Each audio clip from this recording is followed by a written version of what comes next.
operations. And for that matter, these logistics and warehousing parks need to be established, and so that it can be the epicenter, it can link Asian countries and India in the continental connectivity. We have so many other policies taken up in various other dimensions for the overall development and transformation of the Northern region, about the export of their products.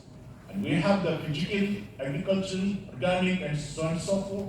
We have new industries coming up, even the medical equipments, about the Sandstone Medical Equipment Private Limited. It's a very, very encouraging, and that way many of our Chakao is also exporting. But ladies and gentlemen, I would like to just suggest, please do not sell Chakao as a standalone items, because it seems that we may be selling at 200 rupees per kg, but when people buy it, okay, we'll be happy. Later on, what happens, whatever is the good ingredients over there, it may be accepted and it may add more values than selling at a very high price. Maybe in the aromatic, there's perfumes or any other antioxidant element in it.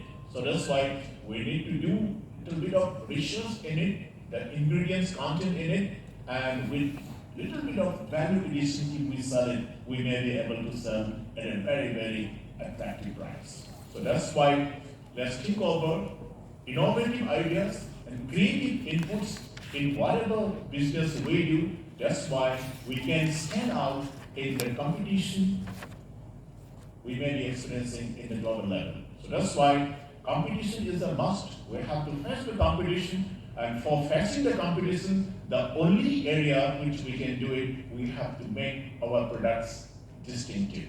And it has to possess some sort of a unique qualities. Because of the uniqueness, specialities in the product we have, we may be able to grasp the international market. I believe there is ample opportunities for the pharma items also for selling in our own domestic market and also in the world over, especially in the Southeast Asian countries like Thailand or Myanmar. They are having very good demand about Indian pharma products. So can we just think of doing exporting in the pharma-related areas? That's also another area of attraction. So keeping all this in mind, we are envisioning to have one export processing zone with a special economic zones, and also some sectoral areas where Manipur can have some sort of a strong points, especially in the jewelry sector, food processing, handlooms, handicrafts, and even in the IT and IT-enabled services. Exports can be a product. We can also think of exporting the services too. We have so much of educated people. The back-end services we can provide through the BPOs, tourism and hospitality could be another segment for earning foreign exchanges. And that's why with the process of developing the export-related businesses, we can also think of some important areas of services which can be linked with the export businesses. That way, we may be able to bring in more foreign exchanges, earnings, and in fact, India is envisioning to have $5 trillion economy by 2025, and that's why our Honorable Prime Minister is also talking about Atmanirbhar Bharat. So by doing or engaging any of the entrepreneurial activities, ladies and gentlemen, in any of the developed nations today, entrepreneurs are the drivers of economic growth and development. And that's why our entrepreneurs in the state of Manipur need to be encouraged as well, and we need to have more number of entrepreneurs coming up in the state of Manipur. That way, the economy of Manipur can be transformed to become a vibrant